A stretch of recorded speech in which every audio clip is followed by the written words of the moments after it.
the amazing world of ghosts.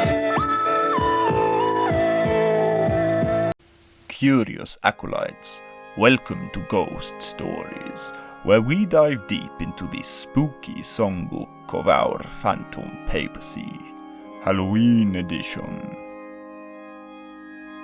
The overall theme of Infestissumam is that of the emergence of dark supernatural powers. Traditionally, an album has two acts, side A and side B, each with an introduction and a conclusion. Zombie Queen is the conclusion of the first side of the record. Let's quickly discuss the double title. Ghoulie is said to be an ancient Arabic word for a female entity which evokes rose-colored glasses. I personally think this first title refers to the first half of the song, ending after the line "usurp the throne," and afterwards when the song gets faster, that part is called Zombie Queen. Think about that as well. A zombie queen is something regal, yet dead. The band themselves have stated that this song is intended to have a simple horror movie style theme on top of a more subliminal meaning. So, let's get into it. Being the longest ever ghost song, there are many moods within the musicology of Zombie Queen.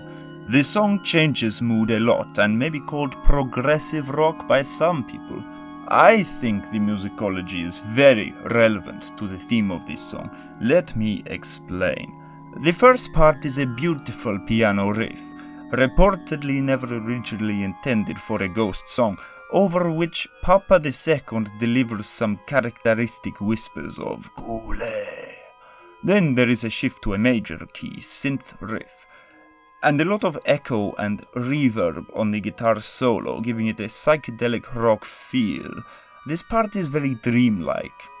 Then of course the song becomes heavier, going into double tempo, before becoming epic and choral.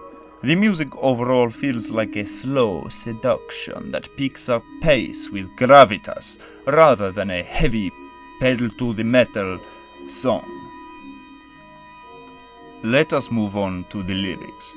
The first verse of the Ghoulie half of the song describes the singer catching a whiff of the smell of death, and noticing the emergence of a succubus, a sexy demon that seduces people.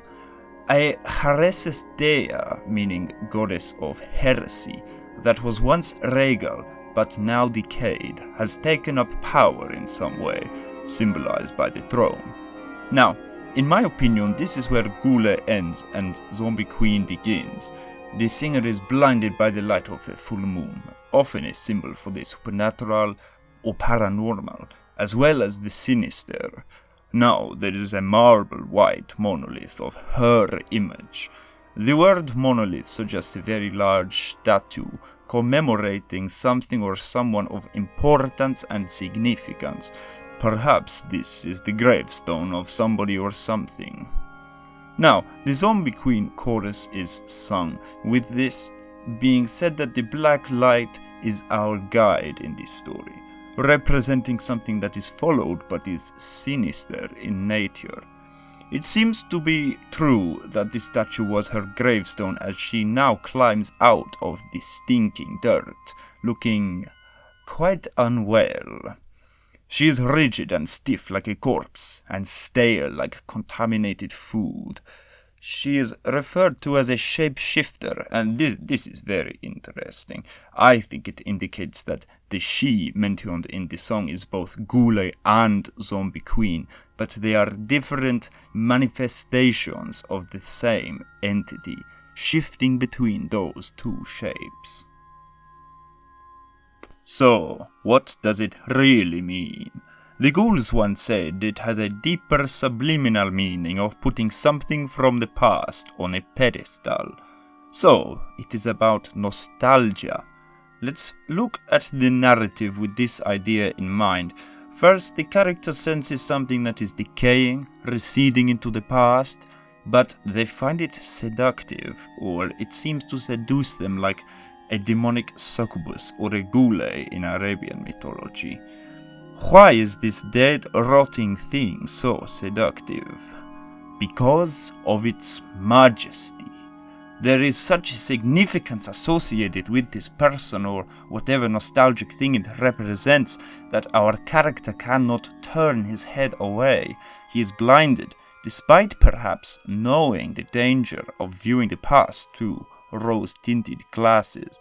This grandiose side of the ghoulie is represented by the transformation into the zombie queen. However, when the singer observes the state of the undead monarch now, he sees only decay. The rose tint has gone and the stark reality is visible, and so the zombie queen returns to being ghoulie, being seductive but losing its power. Nostalgia is Greek for the pain of coming home. The ghoulie can represent for you anything that draws you in with nostalgic power, and the zombie queen is the terrifying disappointment one may feel if they succumb to the ghoulie's charms. Happy Halloween 2023! Have fun tonight, but try not to dig up any old skeletons, eh? From the local graveyard or from your closet. Like, subscribe, whatever else, I don't care for this part of the video very much. Have a fantastic night, day or afternoon. Acolytes, until next time.